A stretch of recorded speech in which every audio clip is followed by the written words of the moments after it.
You got it. You got it. Good. Good.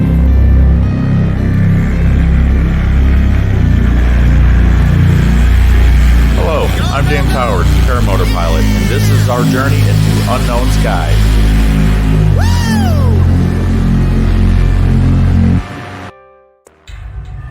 This is one of the most mysterious stories of a crashed UFO with alien bodies.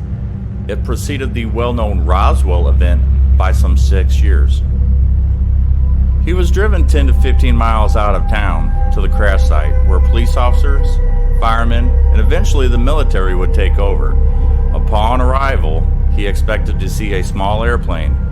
However, he was totally shocked to see a saucer-shaped craft with strange and indecipherable symbols inside.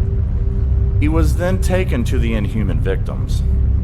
2 had already passed, and 1 was giving his dying breath.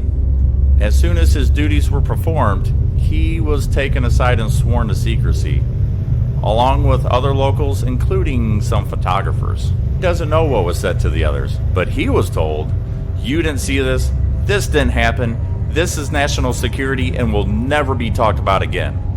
Allegedly, a photographer had secretly snapped a photo of the being held up under the armpits by 2 men.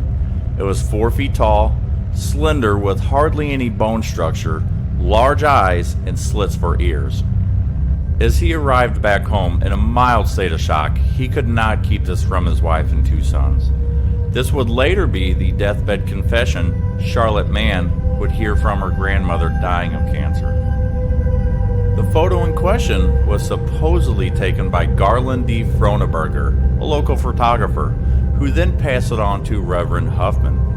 The photo would be passed on to Guy Huffman, Charlotte Mann's dad, after Reverend Huffman's passing. He would later lend it to a friend, never to see one or the other again.